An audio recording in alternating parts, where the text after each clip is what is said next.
અમદાવાદના આનંદનગર પીજીમાં રહેતી અને ઇન્ટિરિયર ડિઝાઇનિંગનો અભ્યાસ કરતી યુવતી સાથે જે દુર્ઘટના ઘટી ત્યારબાદ આરોપીની મધરાત્રે અટકાયત કરવામાં આવી અને તે સમય દરમિયાન જ છે તે આરોપી પોલીસના સકંજામાંથી ભાગવાનો પ્રયાસ કર્યો હતો અને પ્રયાસ દરમિયાન પોલીસે આ આરોપીનું હાફ એન્કાઉન્ટર કર્યું છે અને ત્યારબાદ આરોપીની ઘણા બધી તસવીરો સામે આવી રહી છે અને આરોપીએ અન્ય પણ ઘણી બધી કબૂલાત કરી છે। અન્ય ગુનામાં તેની સંડોવણી છે કે કેમ તેને લઈને પણ પોલીસ દ્વારા જે છે તે તપાસ હાથ ધરવામાં આવે છે। ઘણા બધા ખુલાસા થયા છે, તેને લઈને વિગતવાર ચર્ચા કરીએ। નમસ્કાર, આપ જોઈ રહ્યા છો HT ન્યૂઝ અને હું છું આપની સાથે વલ્લરી વ્યાસ।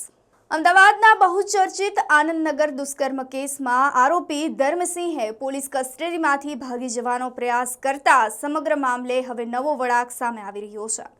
પોલીસ આરોપીને લઈ અને હેબતપુર વિસ્તારમાં જ્યારે પંચનામાની કાર્યવાહી કરવા માટે લઈ જઈ રહી હતી તે દરમિયાન આરોપીએ પોલીસ અધિકારીની પિસ્તોલ ઝૂંટવી અને ભાગવાનો પ્રયાસ કર્યો હતો। પોલીસ સાથે ઝપાઝપી થઈ હતી। ઝપાઝપી દરમિયાન ફાયરિંગ થતા એક પોલીસ કોન્સ્ટેબલને જાંઘના ભાગે ગોળી વાગી હતી।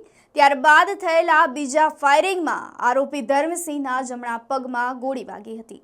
ગોળી વાગતા આરોપી જમીન પર ઢળી પડ્યો હતો। ઇજાગ્રસ્ત આરોપી અને પોલીસ કર્મીને તાત્કાલિક સારવાર માટે સોલા સિવિલ હોસ્પિટલ ખાતે ખસેડવામાં આવ્યા હતા।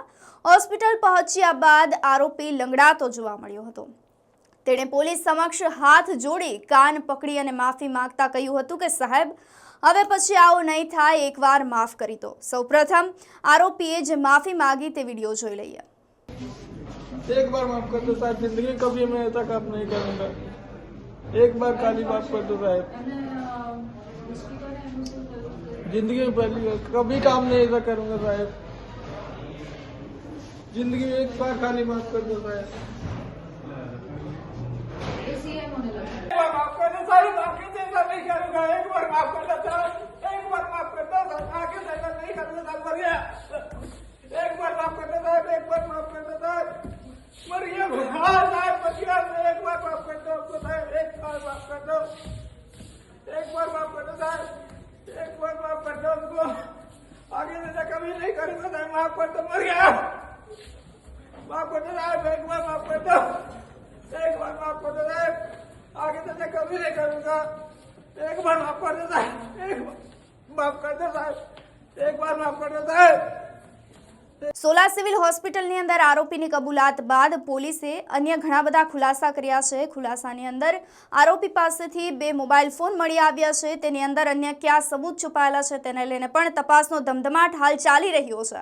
સમગ્ર ઘટનાને લઈને આરોપી સામે હવે બોડકદેવ પોલીસ સ્ટેશનમાં વધુ એક ગુનો દાખલ કરવામાં આવ્યો છે। ઝોન 7ના ડીસીપી શિવમ વર્મા સહિતના ઉચ્ચ અધિકારીઓ રાત્રિના સમયે જ સિવિલ હોસ્પિટલ પર દોડી ગયા હતા। સોલા સિવિલ હોસ્પિટલના તબીબોના જણાવ્યા અનુસાર પોલીસ કર્મચારીની સ્થિતિ સામાન્ય છે, જ્યારે આરોપીના જમણા પગમાં ગોળી વાગતા તેને હાડકામાં ફ્રેક્ચર થઈ ગયું છે।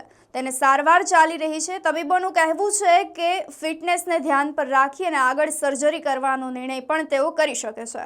હવે પોલીસે પણ તપાસ હાથ ધરી છે કે આરોપી કસ્ટડી દરમિયાન હથિયાર ઝૂંટવી અને ભાગવાનો પ્રયાસ કેવી રીતે કર્યો હતો। સમગ્ર ઘટનામાં તેની ચોક્કસ ભૂમિકા શું રહી છે। આ સાથે જ દુષ્કર્મ કેસ બાદ હવે પોલીસ હુમલો, હથિયાર ઝૂંટવાનો પ્રયાસ અને ભાગવાની કોશિશ સહિતના અનેક ગુનાઓ છે તે હવે ધર્મસિંહ સામે દાખલ કરવામાં આવ્યા છે। કાનૂની કાર્યવાહીનો માર્ગ હવે મોકળો થઈ ગયો છે।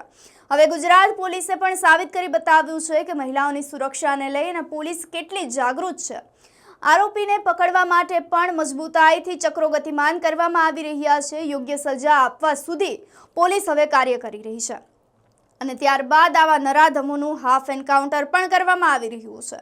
ત્યારે આપનું શું માનવું છે? પોલીસે તેની સાથે જે કર્યું તે યોગ્ય કર્યું કે હજુ કડકાઈથી સજા આપવાની જરૂર હતી? અમને કમેન્ટ કરી ચોક્કસથી જણાવશો। નમસ્કાર।